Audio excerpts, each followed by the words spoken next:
கிறிஸ்துவுக்குள் மிகவும் பிரியமான சகோதர சகோதரிகளே, இயேசு கிறிஸ்துவின் நாமத்தினாலே உங்கள் யாவருக்கும் எனது அன்பின் நல்வாழ்த்துதலையும் வணக்கத்தையும் தெரிவித்துக் கொள்கிறேன்.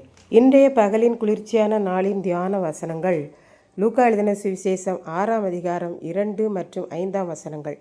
பரிசேயரில் சிலர் அவர்களை நோக்கி, ஓய்வு நாளில் செய்யத்தகாததை நீங்கள் ஏன் செய்கிறீர்கள் என்று கேட்டார்கள்.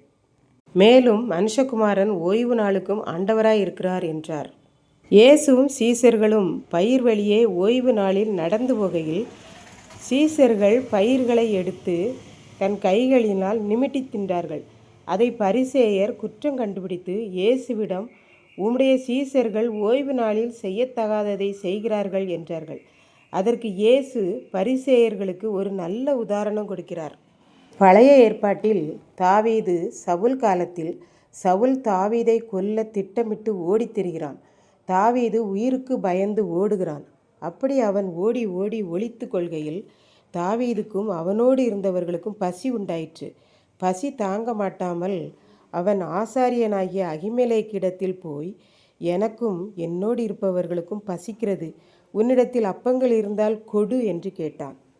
அதற்கு ஆசாரியன், ஆசாரியர்கள் சாப்பிடுகிற தேவ சமூகத்து அப்பங்கள் மாத்திரம் இருக்கிறதே தவிர என் கையில் வேறொன்றும் இல்லை என்று சொன்னான்.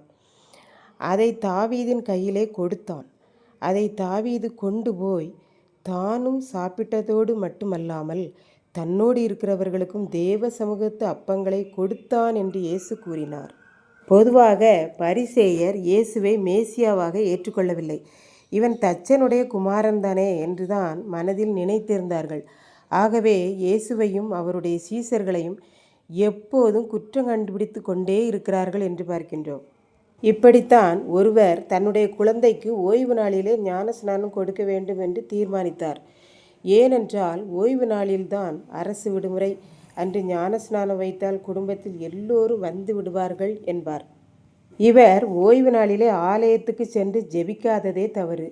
இவருடைய குடும்பத்தினரையும் ஆலயம் செல்ல விடாமல் தடுப்பது அடுத்த தவறு என்று பார்க்கின்றோம். ஓய்வு நாளில் பசிக்கு சாப்பிடலாம், சாப்பிட்டுவிட்டு சொந்த அலுவல்களை பார்ப்பது ஆண்டவருக்கு பிரியமில்லாத காரியம் என்று பார்க்கிறோம்.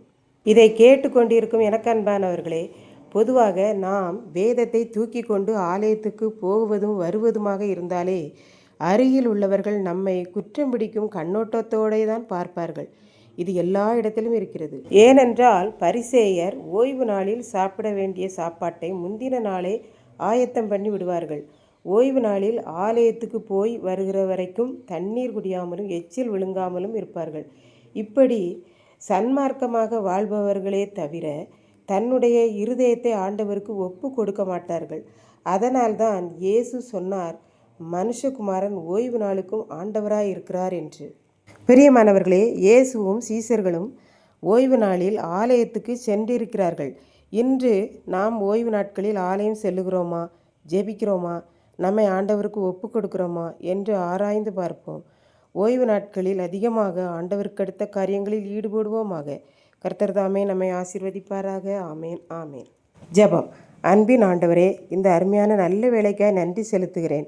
இப்போதும் இதை கேட்டு கொண்டிருக்கிற சகோதர சகோதரிகள் யாவரும் ஓய்வு நாட்கள் தோறுமாவது ஆலயத்துக்கு செல்லவும் ஜெபிக்கவும் தங்களை அர்ப்பணிக்கவும் நீர் உதவி செய்தரலும். இயேசு கிறிஸ்துவின் நிமித்தம் வேண்டிக் கொள்கிறேன் பிதாவே. ஆமேன்.